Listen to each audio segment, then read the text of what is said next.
Alright, hello everyone, and good morning. We just woke up, so we're doing an analytical commentary for you.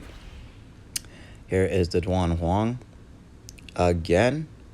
Got that bromance or something going with the Donghuang as well, so pick up that knowledge gem here. Rotate, roam to the mid lane here. Try to get my Zhao Kuo going on her gold, her GPM. Cover that, push that Lady Zen back.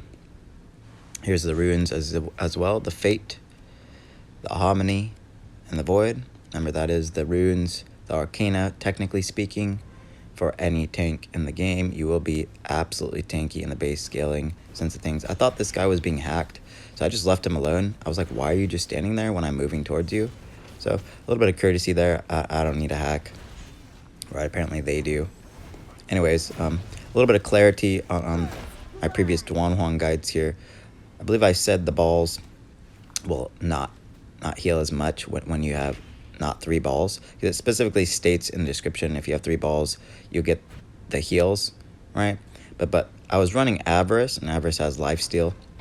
So the reality is, if you have Avarice, you will heal, but it'll be to a lesser extent, obviously, because you have less balls. So you won't get as much contact on the balls, you won't get as much heal. Anyways, they will not heal unless you have all 3. So again, it kind of makes sense that I said don't throw your balls out willy-nilly. So the rest of the guides are literal perfection. That being said, just be careful when you don't have an Avarice and you don't have your balls. Key takeaways. And so we're building that first tier 2 there to build that aura, to have that defense on magic resist and armor for the whole team when we're grouped up in a phalanx. So when we're speaking about phalanx, we are thinking about auras and stuff that affect the whole team. That item seems to be do or die. As you can see, my games are pretty flawless. It's always survival legend or died a legend or dodged a bullet.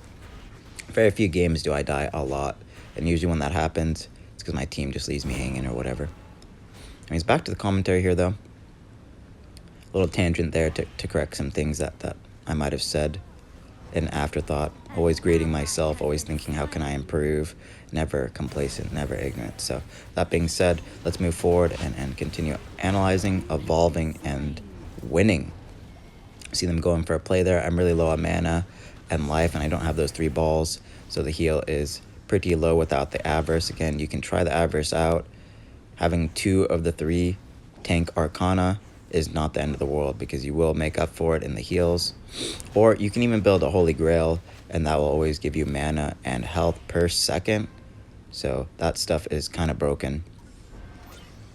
Really OP. Anyways, I see a play happening here with our Long. Long is one of the most broken ADCs in the game, probably arguably the most broken ADC in the game. You will see Hu getting banned sometimes, but they haven't been banning him anymore. Since Season 6, he's been nerfed. He only does 2 to 4% on passive with those stacks he gets. So it used to be a hard 4.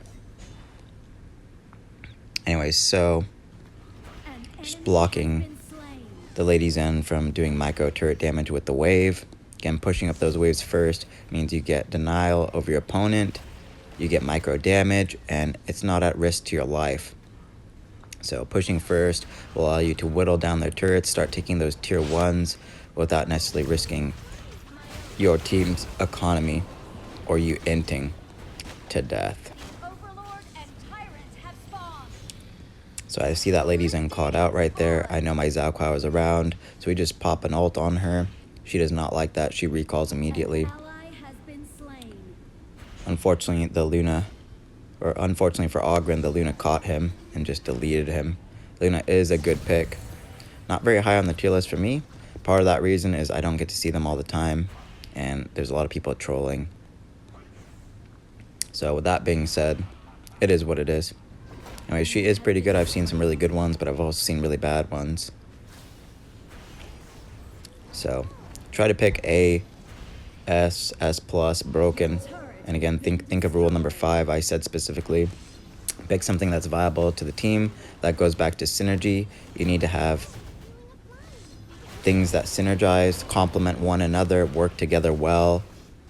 And when you're thinking about your roles, you want a mid lane that can zone, do burst. When you're thinking about the clash lane, you want something that can tank and do decent damage, a fighter, a bruiser, someone who can do hits and take hits. For your support, you want someone tanky who has a lot of utility and slowdown and crowd control and CC lock, crowd control lock, and counter build, having this aura, having that shield redemption, having ominous premonition perhaps, having the blazing cape so you get that debuff on all their heals and regen. Your ADC needs to be someone who can dish out a ton of DPS. An ally has been slain. And your jungle needs to be someone who can dive and or be able to do absurd burst damage, set up fights without risking their life. So think about those things when you're picking your roles. If you have all that in all those roles, you're going to have a composition that is strong. I see Ogren getting aggressed right here. He picks up this Luna and deletes. Oh, excuse me. Luna picks up the Ogren. Total brain fart there. I'm still waking up. Yeah, correction. Luna just takes out the Ogren with the Frenzy. So really good stuff there. Not sure why it's not giving me that gold right there. Really weird. I've been noticing a weird hack about that where the gold just disappears. It's like they're trying to get me behind in gold. And the reality here is because I'm creative genius and so good at the game, so I guess it comes to upsell me while I bash and slander them because they need that. They need more gold from me. But the reality is I'm well known for not having gold and just outplaying and being 0 all game. You'll specifically see that on like the 19 win streak Garen on the channel. I'll just greed my stay in lane with that passive. Similarly to having the Holy Grail, I'll be like at 5,000-6,000 gold before I even do my first back. Now, I'm not saying you should do that. If you try to do that and you're not as good as me, they will murder you. They're going to come in there and gangbang you, and you're going to be fucked. So with that being said, it's just a testament to my level of skill and things they got to do to try to combat a creative genius who changes and breaks the meta all the time. Anyways, Ogren's coming in. I'm like, no, I don't like that true damage. I don't like that heal. I don't like your lifesteal. I don't like any of your freaking face. A little ugly DD. Gaming with DD. That's what I'm referring to. Empathy has a way of eating everybody that I watch. So she says, she calls the killers all the time a little ugly. I find it extremely hilarious. So Ogren's a little ugly. Anyways, there's a fight happening here. I kind of stuck my neck out here though. So I'm just reacting, trying to get this arc because she'll do that magician's magic trick where she just disappears and gets all this life back with her ult. Pretty broken stuff. That's why you see it get banned, because she just does this disappearance act and gets all her life back as if micro trade doesn't even matter to her. She's like, I'm unfazed, little Uzi Vert. Okay, well, that's why you just banned it then. As I see a fight breaking out right there. So we just cover him, and he nets that kill, and he doesn't have to worry about them trying to rebut it or counter it in any way because he's covered via the zone on throwing the balls. Again, keep in mind when you throw those balls, you do not have the heal unless you have all three. So just be very careful about when you choose to do that, because basically what that means is if you have 3 balls, you'll be able to tank more, you'll be able to peel some cooldowns and someone off the enemy team without risking your life, versus if you don't have them, you're kind of at risk and your team's going to have to provide a lot more cover unless you have the perfect build where the Harmony, the Fate, the Void will give you some of that cover. The Aura from the Shield of Redemption will give you some of that base scaling and resistance to make you tankier. So you can do it with this build, but just realize that having those heals will offset quite a bit of damage so you can get more tank off your kit. So play happening here. I just push forward, try to see if I can take some of that aggro there, take their focus. That will allow my team to have more opportunity to do some damage, to pick their fights, to make some plays. We do have a top 5% done, and this done was absolutely killing at this game. So when we're thinking about shot callers or playmakers, it's usually the top lane, the support, or the jungle who's diving or setting up the fight. They are the front line. They are a wall. You need to keep that wall as strong as possible. Think about Wolverine and his claws after he had that surgery. He had adamantine claws instead of bone claws. That shit is indestructible. Okay, so when you're picking a front line, you have to think, yes, I want them to do damage, And yes, I want them to tank, but the most important part is keeping them alive, keeping them as indestructible as possible, so that way you can provide win condition opportunities, plays for the team. So moving forward, just think about that when you're cooking your dishes, when you're thinking about your arcana, your build, your kit. So lay your foundation in those components and build from there and make a Taj Mahal.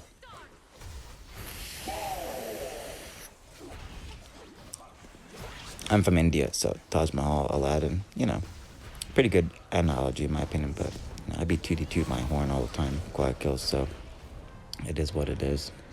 Y'all need someone on Dead by Daylight playing killer. Quiet kills is my favorite one. He's absolutely hilarious. And he gets hacked all the time and bullied, and he just doesn't lie down. He's not a pushover, right? Pick someone who's not going to lie down, someone who's going to fight back in effects. I say either. You say either. Either. A lot of references here. If you watch the best, you will become the best. I do my homework all the time, and I do have a homework playlist for Dead by Daylight. I'll be working on getting playlists on my channel for the people I watch in various games, so you can kind of see where I'm learning these things from, how I'm applying them, and a lot of that is also just me adapting as a good student. The reality is all students need to learn, grow through analyzation, and that's what will lead you to those wins. So that being said, don't be complacent, ignorant. Be a student forever. Learning is the best cup of tea for the brain.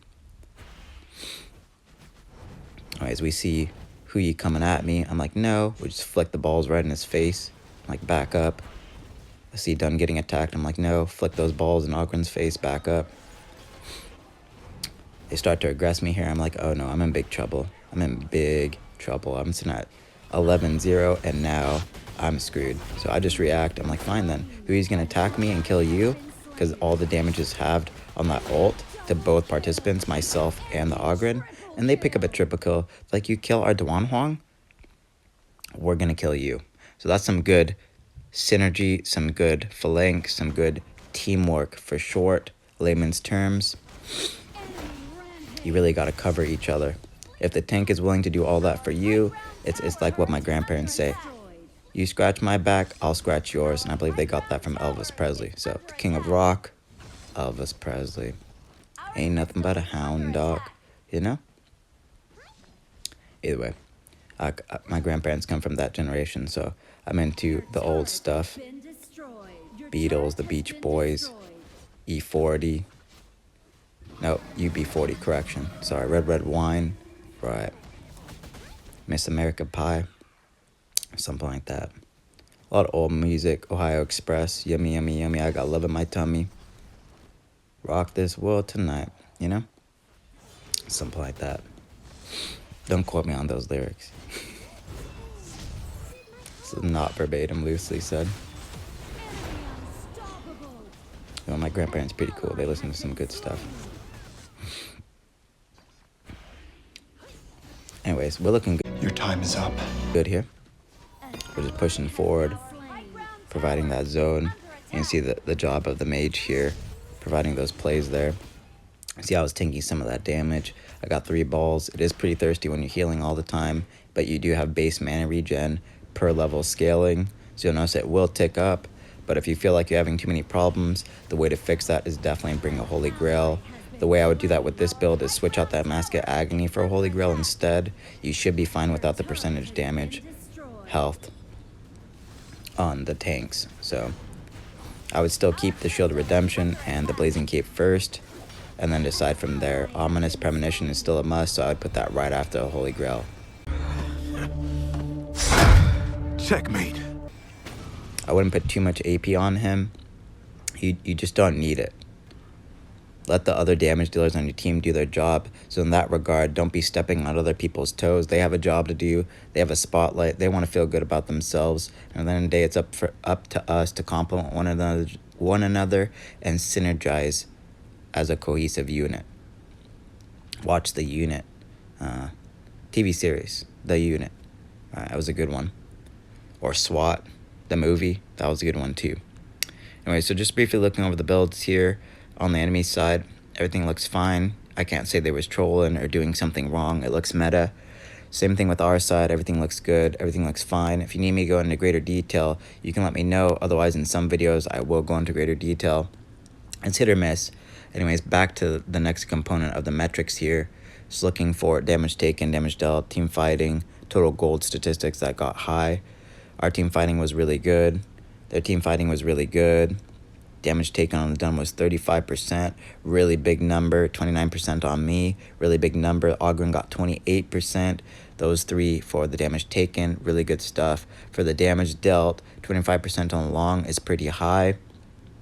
26 on the Ogren, pretty high. 24% on the Lady Zen, pretty high. So those are the components we're looking at when we're grading specific players in terms of how they played their role and what was necessary for the role to succeed.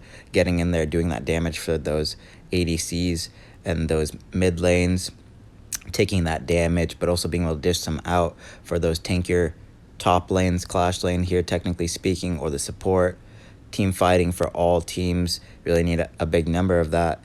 The only time that should drop is when you're pushing up the lane or split pushing or whatever the case may be. So those are things you need to mind moving forward in terms of being able to do your job successfully, or you will not be able to go up.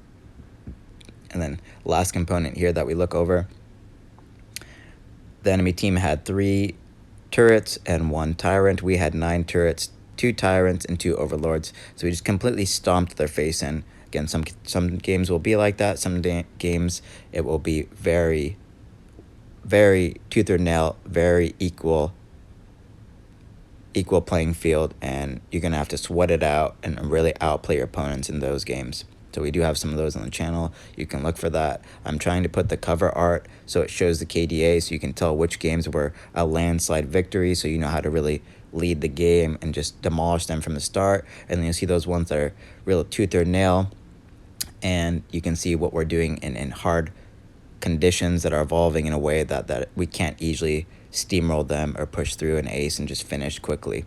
So with that being said, guys, check the tier list. It is being updated all the time right now. I just updated it, so it's pretty good. The only thing I'm going to switch, I believe, is maybe Dharma goes up, and same with the God Mo. He's got absurd ability power. He gets 20 stacks. It ends up being 300 ability power damage. That's basically like having another tier 3, which gives him a whole extra item's worth of value for getting only 20 assists or kills. So it's very doable, and that's absurd power. So just think about that moving forward. Again, refer to the description if you need those 5 roles, and then refer to the description as well. At the top of the description, there'll be 3 steps for gaming success. So with that being said, think about those things moving forward in your games, and I'll catch you guys in the next one. Till then, have a good day or good night. Bye.